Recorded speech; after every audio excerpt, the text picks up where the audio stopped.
Yeah, so I traded my Ricoh GR IIIx for the GR3. I know the 40mm is supposed to be like the perfect focal length, right? It's not too wide, it's not too tight, it can do everything pretty well. But in this video, I'm gonna share with you why ultimately after 6 months of using and shooting with that camera, why eventually for me, it just didn't feel like the right focal length and why I ended up opting for something wider. This isn't a video about specs. This is like a real life scenario from a professional photographer who uses the shit out of these cameras, who loves these cameras. And if you're having trouble deciding what focal length to use, then I think this video is gonna be really helpful.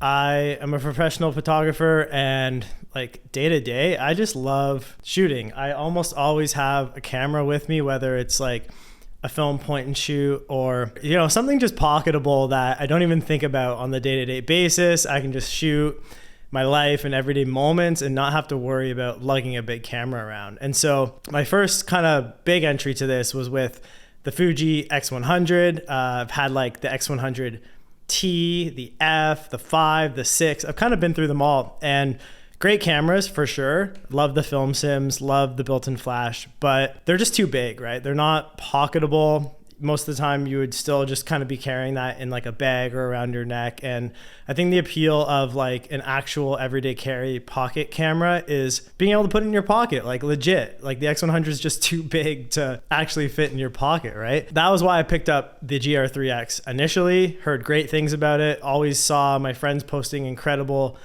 visuals with it, and I was like, damn, that camera's kind of got the sauce. So I picked it up, and the reason I picked it up is because I was so used to the 35mm on the X100. I thought the 35mm was kind of like the perfect focal length for me for like day-to-day stuff. And so I remember humming and hawing back and forth between the GR3 and the GR IIIx. So the GR3 is 28mm, GR IIIx is 40mm equivalent, and I was like, I think 40mm feels closer to 35 than 28 does, so I'll go with the 40mm. And that was essentially the main reason why I went initially the GR IIIx over the GR3. So once I got the GR IIIx, I loved the camera. I fell in love with it so much so that I sold my X100 VI actually, and I shot with it pretty much every day for like 6 months. I got some incredible shots, but over time, the 40mm focal length just stopped feeling, it didn't feel right for me. It always felt a bit too tight. Like I love the camera. I loved everything about it. I bought an external flash for it. I got some really nice shots with it. And for a lot of the situations of my day-to-day life, when I'm just like hanging out with homies, I'm like in a car or on a boat or on a bike or skiing or whatever, I felt like I wanted to be like in the action, if that makes sense. I didn't want to feel like I was like somebody that was like looking into it, which is usually the vibe you get on like a more compressed focal length, like a 40 or a 50.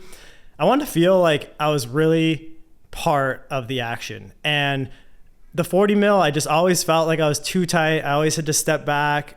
Everything was just like a little too compressed and tight in frame. And I was just kind of itching over time to just get a little bit wider. And that's when the thought popped in my head, why don't I trade the GR IIIx for the GR3? So I popped it up on Facebook Marketplace, had a local dude come over. He had like the diary edition. And so we basically just did like an even swap trade. It worked out perfectly.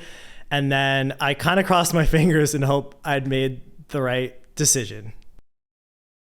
So ultimately why I switched to the GR3 was validated when I started shooting with it more and more on a daily basis. I felt like it was such a refreshing difference where even like in the lobby when I was doing the trade for the first time, I just like framed up a couple shots and I was like, like I could, it's so funny, but I was like, I can finally breathe. I can finally get wide and get like environment and establish the scene around whatever I'm trying to shoot rather than just shooting like subject all the time, which is usually what you'd get on like a 40mm. Day to day, like when I was shooting street stuff, I just felt like I had more of the scene to tell more of a story. If I was biking or like hanging out with the homies like on a boat or on a golf cart or whatever, I just had so much more in the composition, in the scene to tell the story rather than the tightness of the 40. And for me, that was like an absolute game changer. It took my love, I already love this camera like a shit ton, but it took my love for the camera to like a whole other level. And I started shooting with it more and more and more, and really started loving the 28mm focal length. I can always crop in, right? You can always crop in from 28 and get a very similar like composition or frame as to 40, but you can never back up, right? If you're at 40, you can never go back in post being like, I wish I had more. Well, now with AI you can, but I don't really do a lot of that stuff. So I think that was one of the main reasons.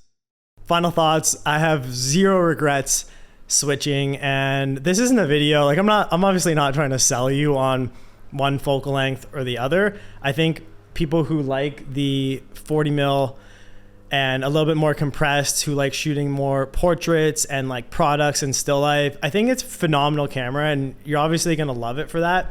But for the people who, if you're watching this video and you're kind of like gravitating or leaning a little bit more towards the kind of stuff I shoot, which is like everyday scenes, candid, street, POV stuff of just daily life, then hopefully this video and hearing my points will help you save some money and make a decision. Because I just remember like going on and on reading so much about which focal length and which camera to get, and I honestly didn't really know. So the other way to do it is just go and rent a 40mm lens, or like, you know, your 24-70, shoot on 40 for a while and then shoot on 28 for a while, see which perspective you like more. I know the 28 is more similar to like an iPhone or like a mobile phone camera, whereas the 40 is going to be like quite a bit tighter. So that could be one way of just checking and seeing if you're on the right track with which focal length that you want. Ultimately, it comes down to, are you able to get the photographs and the shots that you want or not? And is it the right tool for the job? And for me, hands down, the GR3 28mm full frame equivalent, it's the right tool for these jobs that I'm doing. Jobs being like just day-to-day life kind of stuff. So yeah.